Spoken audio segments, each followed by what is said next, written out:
కర్నూలు నగరంలో దశాబ్ద కాలంగా సమస్యగా ఉన్న రోడ్డు వెడల్పు కార్యక్రమం కూటమి ప్రభుత్వం అధికారంలోకి వచ్చిన తర్వాత రాష్ట్ర మంత్రి టీజీ భరత్ చొరవతో పరిష్కారమైంది. కర్నూలు మెడికల్ కళాశాల వద్ద రోడ్డుకి ఇబ్బందిగా 7 షాపులు ఉండేవి. ప్రధాన రహదారి కావడంతో ఈ షాపుల ముందు రాకపోకలకు తీవ్ర ఇబ్బందులు ఉండేవి.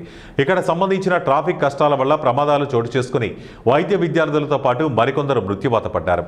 ఈ సమస్యపై మంత్రి భరత్ ప్రత్యేక దృష్టి సారించి షాపుల యజమానులతో చర్చించి వారికి తగిన నష్టపరిహారం చెల్లించే విధంగా చర్యలు తీసుకున్నారు.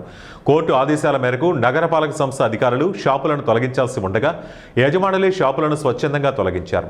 నష్టపోయిన షాపు యజమానులకు నగరపాలక సంస్థ కమిషనర్ తన క్యాంపు కార్యాలయంలో 27,11,994 రూపాయల చెక్కును అందించారు.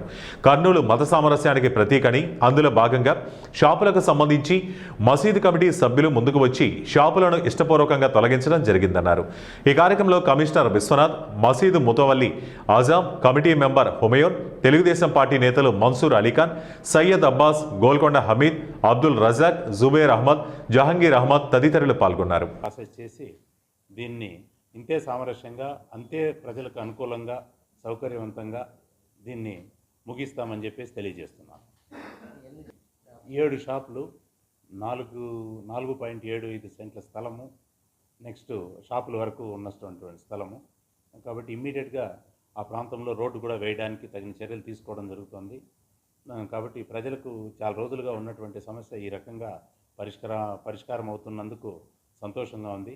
సామరస్యంగా సమస్య పరిష్కారం అవడము మనకు కర్నూలు నగరానికి శుభసూచకంగా నేను భావిస్తున్నాను. అలాగే కమిటీ వాళ్ళకి మేము చాలా సంతోషిస్తూ ఉన్నాము. ఎందుకంటే గత 25 సంవత్సరాల నుంచి ఈ సమస్య ఉంది రోడ్ వైండింగ్ విషయంలో. గత శతాబ్దాలుగా అన్నారు మన మన్సూర్ అన్న గారు. కరెక్టే ఆ విషయము. ఎందుకంటే టీజీ సార్ కానీ చాలా ప్రయత్నం చేశారు ఈ షాపులు తొలగించి కమిటీ వాళ్ళకి మంచి షాపులు కానీ మంచి ప్లేస్ ఇవ్వాలని, కానీ కుదరలేదు. ఈ భరతన్న గారు గెలిచిన తర్వాత, మినిస్టర్ అయిన తర్వాత ఈ నిర్ణయం తీసుకొని కమిటీ వాళ్ళు సూచనల మేరకు ఏదైతే మాట ఇచ్చారో అన్నగారు, అలాగే కమిషనర్ సార్ గారు, జేసీ గారు, కలెక్టర్ గారు మేడము, ఆర్డీఓ గారు, మన ఎంఆర్ఓ గారు అందరూ కృషి వల్ల ఒక కులికి వచ్చి ఈ ప్రాబ్లం సాల్వ్ అయిందని మేము చాలా సంతోషిస్తూ ఉన్నాము. రాబోయే దినాల్లో ఇంకా ఏమైనా మన కుల మతాల అతీతంగా ఏదైనా అభివృద్ధి కార్యక్రమాలు ఉంటే మా కమిటీ వాళ్ళు ఎట్లా అయితే సహకరించినారో అదేవిధంగా